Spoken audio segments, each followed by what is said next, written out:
চীনের রাষ্ট্রদূত আমার একজন নিজস্ব ব্যক্তিগত বন্ধু, তার সঙ্গে আমার সম্পর্ক বেশ কিছুদিন ধরে খুব ঘনিষ্ঠ। আমি ইতিমধ্যে দুবার চীনে গেছি, তারও আগে আমি চীনে কয়েকবার গেছি। কিন্তু চীন প্রতিদিনই বদলায়, প্রতিদিনই তার উন্নত হয়, উন্নত থেকে উন্নততর হচ্ছে।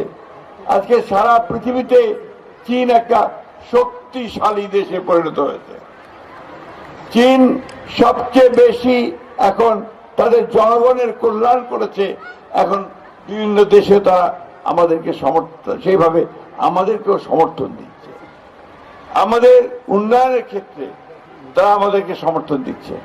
আমাদের রাস্তাঘাট, ব্রিজ, কালভার্ট, ইউনিভার্সিটি এগুলো তারা বানানোর থেকে আমাদেরকে সমর্থন দিচ্ছে। সেই জন্যই আজকে আমি ওনাকে এখানে দাওয়াত করে এনেছি যে উনি আমাদের ঠাকুরগাঁ এলাকার জন্য ওনাকে দিয়ে আমরা কিছু কাজ করতে চাই। সেই কাজগুলোর মধ্যে হচ্ছে আমাদের এখানে আমরা শিল্প কলকারখানা তৈরি করতে চাই। সেই শিল্প কারখানা তৈরি করাতে উনি আমাদেরকে সাহায্য করবেন।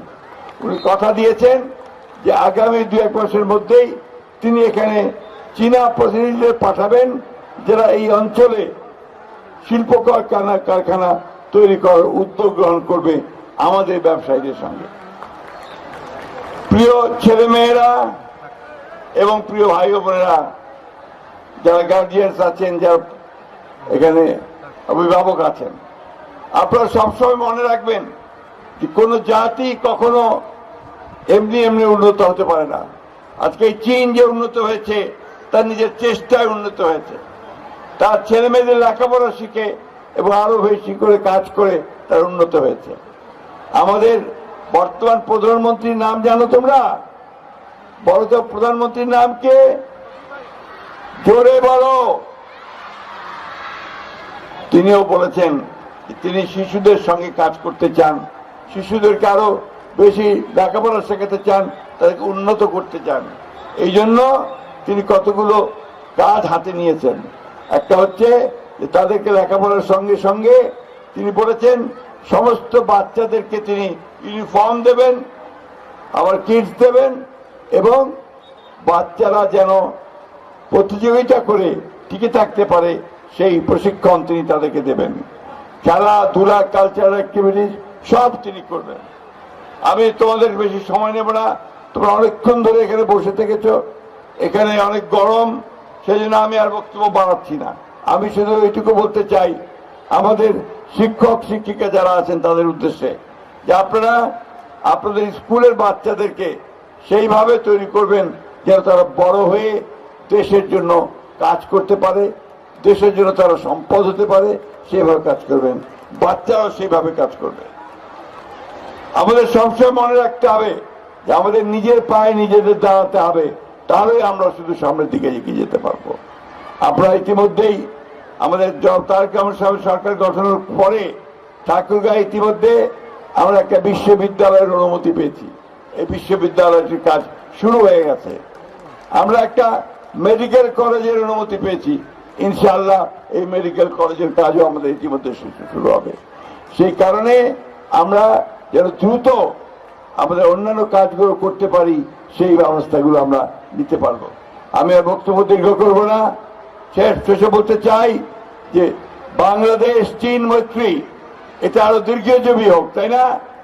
তো সবাই তোমরা একটা স্লোগান দিয়ে বলবে, Bangladesh China friendship long live, long live Bangladesh China friendship. ঠিক আছে, long live Bangladesh China friendship. আবার বলো, long live Bangladesh China friendship society. তোমাদের সকলকে অনেক ধন্যবাদ। একই সঙ্গে I want to thank His Excellency. Please take your seat.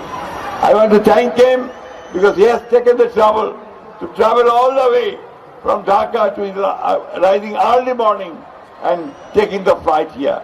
I'm really grateful to him. এবং at the same time একই সঙ্গে আমি তার সঙ্গে যারা এসেছে তাদের প্রতি আমি গ্রেটফুল। এখানে নাফিসা একটু আসো, কাম হিয়ার।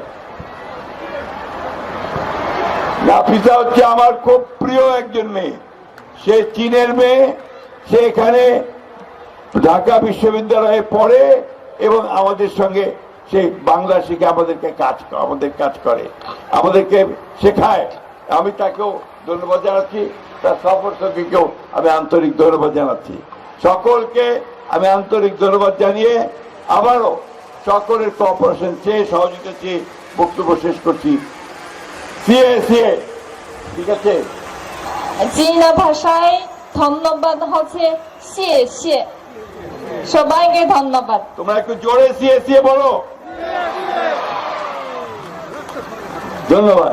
আসসালামু আলাইকুম। হিন্দু ভাই বোনদেরকে আদাব, নমস্কার।